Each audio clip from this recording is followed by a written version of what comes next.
Police officers of Reddit, what is your best I think we have the wrong person story?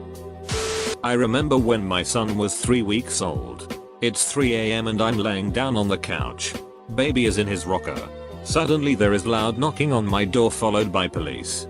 I thought for sure it was my friends coming back from the bar and they needed a place to crash. And they have done that, police knocked to me before. So I'm sitting there mad thinking, don't they know I just had a kid? Needless to say I didn't answer the door. Figured they could find somewhere else to crash. Next thing I know my door is kicked down. I grab baby and run towards the door and 4 or 5 police officers run in. They search my house with flashlights. Scared the crap out of my sleeping husband. My 5-year-old didn't wake up though, lol. Turns out they had the wrong address. They apologized and a week later they installed a new door for me. But holy duck, that was scary. I was a curious little kid. My father stopped at the local liquor store to grab a bottle of wine and I was poking around. The door to the office was unlocked and I wandered inside. Sat in the chair and spun around a few times. Got bored. Wandered out. A few days later my father gets a call from the police. And we go in. As the officer is speaking to us I proceed to spun around in the chair and pick up and look at everything on his desk. After about a minute the officer says, "Thank you for coming in. I see what happened. You can go." Turned out the owner's teenage son stole a few grand from the store and tried to blame it on the handsy 5-year-old. 2 of my colleagues, murder squad detectives, attended custody to meet a defendant answering bail. When they arrived at the custody desk there were a couple of people hanging around. Waiting for their solicitors. They told the custody sergeant they were there for insert name, and he pointed one of the guys out. They went up and introduced themselves and said they would be questioning him at another station. So all 3 got in the car and headed off. Whilst driving, they told the defendant what would be happening on arrival. He would be arrested on suspicion of attempted murder, questioned and either bailed or remanded. The guy was like, "You've got to be joking. Attempt murder?" I was shoplifting. He was relatively calm, half laughing and shaking his head. A short time later one of the officer got a call from the custody SGT. Their actual bail appointment had arrived. There were 2 defendants with the same name answering bail that day. They apologized to the non-murderous shoplifter, turned the car around and headed back to bring the right person in for questioning. Keystone Cops to the maximum. In our family we had a great uncle who tattooed his name and social security number to his shoulder. Apparently he had the same name and birthday as another guy with a prison record, and had kept hearing about it. It came in handy at least twice when he was pulled over and the cops started arresting him. Each time he got out because he had his social security as proof that he was innocent. Not a police officer, but one night around 8 PM my fiance received a call. "Officer Derek, we have your health card. Tell us your whereabouts right now." Fiance: "This isn't Derek." "Oh, you sound like Derek. Your buddies ratted you out and gave us your number. Now where are you?" I'm not Derek and I'm not telling you where I am." "Who are you?" "Oh, this is Officer Smith. Stop messing around and tell us your location." Derek: Again. Derek is not my name. How do I know you're a real officer? Oh, boy, if you don't tell me where you are, you're going to be in much more trouble. My badge number is blank. Okay, fine. I'm at home at blank. If you don't show up in a police car, I'm not coming out. He hung up the phone. Dialed 911 calls. We live in a bad area and wasn't sure if this was a fake call or not. Operator verifies that it was a correct badge number. The officer called back. He apparently misdialed by 1 number. He apologized, but still blamed my fiance because you were being very defensive and sounded guilty. Since everyone else isn't a cop, I was 16 and worked at a golf course mowing lawns and such. We got a call at home from the cops that said I'm a suspect in a hit and run accident because my plates were on the car that drove away without stopping. The cops said the car was maroon colored, my car was gray. We told them and figured that was that. The next day at work there was a minor accident. A dumbass co-worker pulled a metal rake too hard and the rack holding it came down onto my forehead. It wasn't a deep wound, but it bled a lot. My boss took me to the ER to get my head super glued, and to be safe, took me home too. Thus my car stayed at the golf course. That evening a cop comes by and finds me with a head wound and my car is missing. I look quite guilty. By sheer luck, the cop calls someone after talking to my parents and discovers they got the guy and the plate numbers were close. I probably would have been arrested. Someone had stolen a car and I went to go check it out. I'm driving behind what I think is the car. It had the same color vehicle and same car, and the mistake I made was not matching the license plates. I pulled them over, got out the car and realized it was my friend with his family. I reread the license plate and I noticed they were the same except for the last letter on the plate. The last letter on the stolen car was J. The last letter on my friend's was I. I laughed it off and apologized and we went out to dinner later that night. Not a police officer, but I was the wrong guy once. I was dating this girl and when things didn't work out, she got vindictive. She had a copy of my car insurance and got a guy friend to pose as me to call the police and report my vehicle stolen. I go bebopping out of work one glorious Friday afternoon and get felony stopped by about 10 Dallas TXPD officers. Guns drawn on me and everything. Right outside of the large office complex I worked at. Turns out the people who reported my car stolen used their own phone number when filing the report and eventually got caught and charged. There had been a string of robberies, 7 in 2 weeks, in my neighborhood. So everyone was on high alert. I was home by myself, and one of my dogs started puking. So I rushed to let him outside, forgetting my dad had set the alarm. We had a silent alarm, so I had no clue it had been tripped. Sending out a dispatch request to the local 5-0.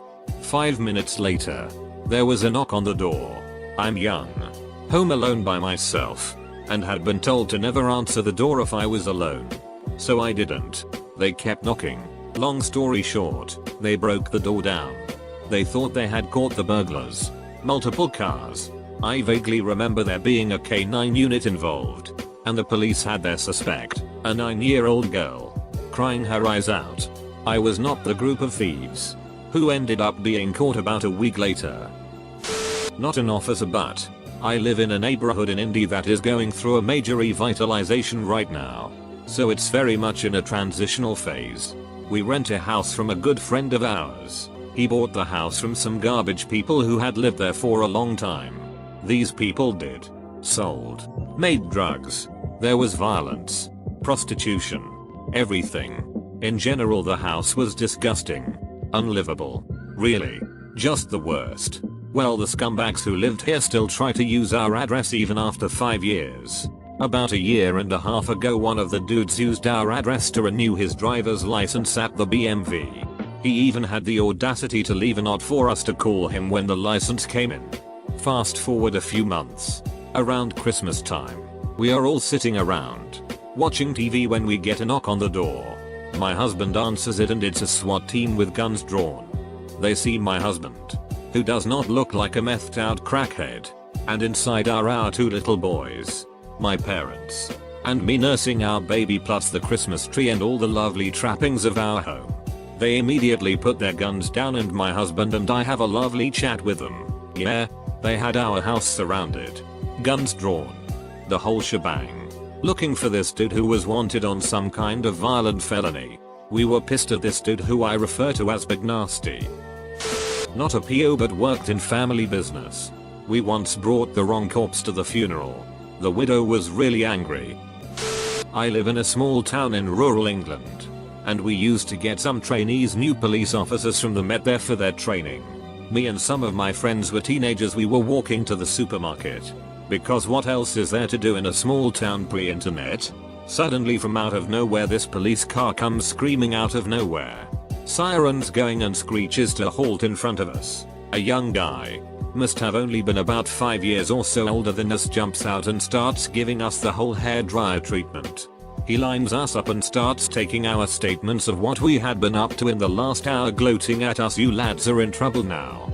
Criminal damage, trespass, theft. You have really screwed up.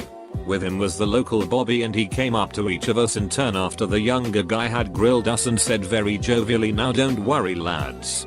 I'm sure it's a misunderstanding. We've had some reports of a break-in.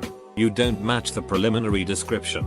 And I'm sure we'll get this cleared up when we get the more detailed description come through. So the more detailed description comes through the radio and the young guy is wearing the biggest eating grin you've ever seen. The description didn't even remotely match. And honestly the young guy looks so disappointed we all ended up feeling sorry for him. So yeah. That was probably quite embarrassing for him. Edit. Typing no good. Once again. Not a police officer. I was on the receiving end. I'd been at a small bar listening to some live music with a friend. We leave a couple hours later. And less than a mile from the bar I get pulled over. No big deal. I pull into a circular driveway and then I get scared. No fewer than 4 police cars surrounded us. 2 behind and 2 in front. They come to both sides and leave a number of officers at our windows while they run our licenses. See. Earlier, in between sets, a lady got on stage and warned any women there not to walk home or accept rides from strangers.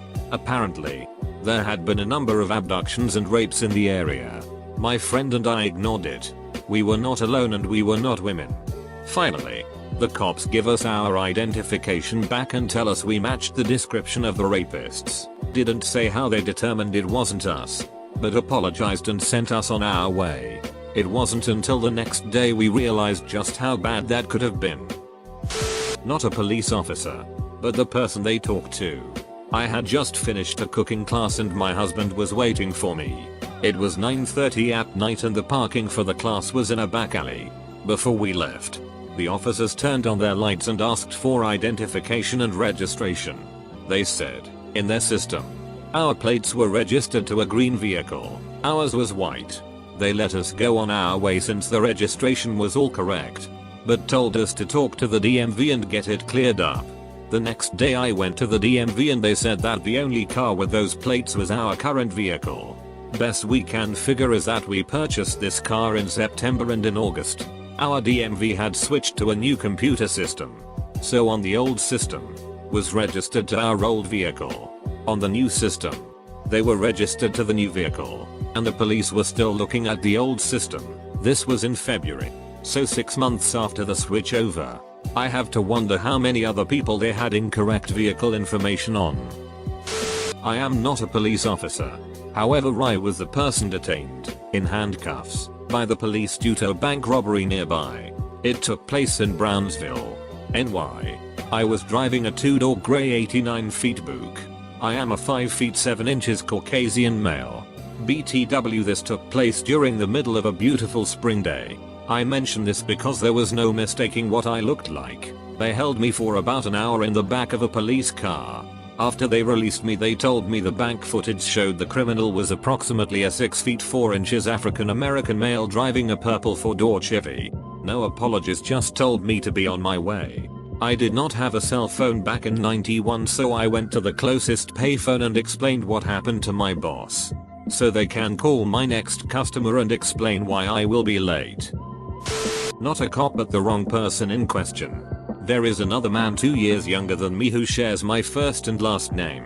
Exact same spelling. The only difference is the middle name. Police were investigating a county trustee who was giving people housing assistance checks they didn't qualify for. They would cash the assistance and give the trustee a percentage back. One of the civilians being investigated was the other guy. A plainclothes cop in an unmarked car shows up with a female holding a clipboard. Identifies himself as a state trooper, and within 5 minutes is asking me for copies of my bank records. He's threatening to subpoena if I don't comply. This isn't the first time I've been mistaken for him.